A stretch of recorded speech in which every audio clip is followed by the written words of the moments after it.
अकलूज येथून धाराशिवकडे कत्तलीसाठी जनावरे घेऊन जाणाऱ्या टेम्पोवर वैराग पोलिसांनी धडक कारवाई करत 11 जर्सी गाई, एक वासरू आणि तब्बल 4,15,000 रुपयांचा मुद्देमाल जप्त केला आहे.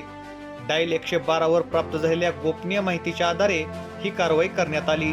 सोमवारी सकाळी सुमारे 7 वाजण्याच्या सुमारास एका नागरिकाने डायल 112 वर फोन करून अकलूज येथून धाराशिवकडे विटकरी रंगाच्या आयशर टेम्पोमधून कत्तलीसाठी जनावरे नेली जात असल्याची माहिती वैराग पोलिसांना दिली.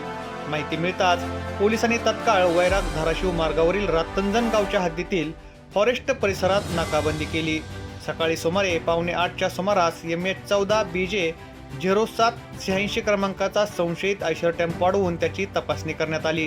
तपासणी दरम्यान टेम्पोमध्ये 11 जर्सी गाई, एक लहान वासरू क्षमतेपेक्षा अधिक दाटीवाटीने कोंबून वाहतूक केली जात असल्याचे आढळून आले.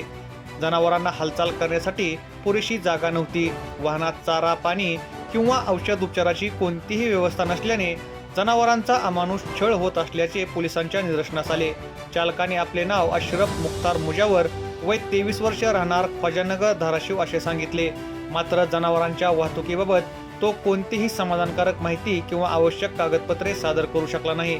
या कारवाईत सुमारे 3 लाख रुपयांचा आयशर टेम्पो, 1,10,000 रुपयांच्या 11 जर्सी गाई आणि 5,000 रुपयांचे एक वासरू असा एकूण 4,15,000 रुपयांचा मुद्देमाल जप्त करण्यात आला. वैराग पोलीस ठाण्यात जनावरांच्या संगोपनाची व्यवस्था नसल्याने सर्व जनावरे उत्तर सोलापूर तालुक्यातील मार्डी येथील शिवानंद चॅरिटेबल ट्रस्टच्या गोशाळेत सुरक्षित ठेवण्यासाठी पाठवण्यात आले आहेत. या प्रकरणी चालक अशरफ मुख्तार मुजावर याच्या विरुद्ध भारतीय न्याय संहिता कलम 281, महाराष्ट्र प्राणी संरक्षण सुधारणा अधिनियम, प्राण्यांचा छळ प्रतिबंधक अधिनियम तसेच प्राण्यांचे परिवहन नियमानुसार वैराग पोलीस ठाण्यात गुन्हा दाखल करण्यात आला असून पुढील तपास सुरू आहे. पोलीस निरीक्षक अमोल कादबाने यांच्या मार्गदर्शनाखाली पोलीस हेड कॉन्स्टेबल संदेश पवार, अभिजित गाटे, पोलीस कॉन्स्टेबल सुखदेव सलगर, मुकुंद माळी, इरफान शेख, अमृतराव गुरव आणि श्रीमंत कांबळे यांच्या पथकाने ही यशस्वी कारवाई केली.